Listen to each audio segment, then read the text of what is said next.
नमस्कार मो ना अनुसया स्वाई मु देवली अंगनवाड़ी कर्मी अटे। आमर अंगनवाड़ी केन्द्र में पिला मानकर आद्य शैशव जत्नर विकास पर अत्यधिक गुरुत्व दि जाए कारण 6 वर्ष पर्यंत पिलांकर मानसिक स्तर रे द्रुत गति रे विकास होता है। से सहित तांकर शारीरिक विकास बौद्धिक विकास सामाजिक विकास उपर मध्य गुरुत्व दि जाए। जेपरिक तांकर शारीरिक विकास पे पिला माननकु चित्र कराइबा गोड़ी गोटाइबा विभिन्न प्रकार जहाँद्वारा तांकर सूक्ष्म मांसपेशीर विकास होता है। आम सीना ताकू माने दौड़ा खेलिबा ଏହା ଦ୍ୱାରା ପିଲାଙ୍କର सूक्ष्म शारीरिक विकास होता है। ता सहित गप कहुए ता चित्र और फ्लाकार्ड देखाई पिलामानंकु गप कहुए जहाँद्वारा पिलार भाषार विकास होगा सहित ता सहित बुद्धिर मध्य विकास होता है। ता सहित आमर पिलामानंकर सामाजिक धर आमर आज गोटे आम गोष्ठी रे किए किए काम करुछंती किए किए अच्छंती से विषय रे मध्य पिलामानंकु बुझा जाय जहाँद्वारा सी जानी परिबे जे आम परिवेश रे आहुरी मध्य केते प्रकार लोक अच्छंती जी माने तांकर वृत्ति हिसाब रे किए कृषक किए कुंभार किए केउट किए चाष करुछंती कृषक आउ किए शिक्षक किए डाक्तर से सब कौन करती से विषय में पिला बुझा जाए। आहरी पिलामानंकर शारीरिक विकास से विभिन्न प्रकार माली गुंथिबा फूल तैयारी करैबा कागज रे सबू जंती डंगा तैयारी करबा रॉकेट तैयारी करबा ए सब सिखा जाय थाए।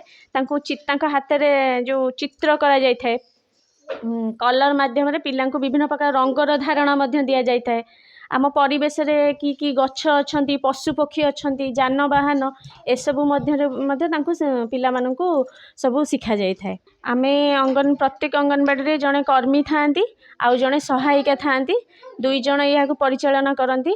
यह सकाळ 9टारू आरंभ हो दिन 12:30 पर्यंत पिलांकर पाठ पढ़ा सहित तांकर एक्टिविटी ता सहित तांको खाद्यपेय जोटा आमर पुष्टिकर योजनार अंतर्भुक्त सरी थाए एवं 12:30 गोटे पर्यंत आमर खातापत्र काम होता है और 1-2 आमर होम विजिट होता है।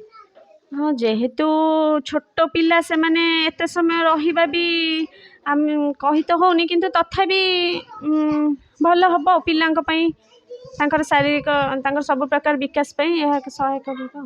पिला कहती घर माने घरे जेतिकी न शिखिबे सांगसाथी विद्यालय रे बेसी शिखती एटा अवश्य पिलांक पई भल ये हम ता सहित स्टाफ भी देले माने भल हेई परिबो लागुछ भल हेई परिबो बहुत भल लगे जेहेतु छोट पिला तांको सहित गोटे कहती निजर दुख थिले भी भूली जो बहुत भल लगे। छोट पिला करिवे किंतु गोटे खुशी आ से गोटे खुशी पढ़ुली पढ़ा अवस्था जिते ग्रेजुएशन सरला हेते बाहर थिला किंतु मोर जम्मा भी इच्छा नथिला माने पसे किंतु गोटे छुआ बेलू गोटे स्वप्न थिला मु गोटे शिक्षक हेबी किंतु जानी नथिली अंगनवाड़ी शिक्षक हेबी बोली किंतु मु बहुत खुशी। आमर अंगनवाड़ी केन्द्र में मुख्यतः 6 प्रकार सेवा को बहुत अत्यधिक गुरुत्व दि जाए। से आमर प्राक विद्यालय शिक्षाटा होउछि जेउथिरे अणानुष्ठानिक शिक्षा ताकू कह जाए। एथिरे पिलामानंकु 3 वर्षरू 6 वर्ष पर्यंत तांकू माने पंजीकरण करा जाए।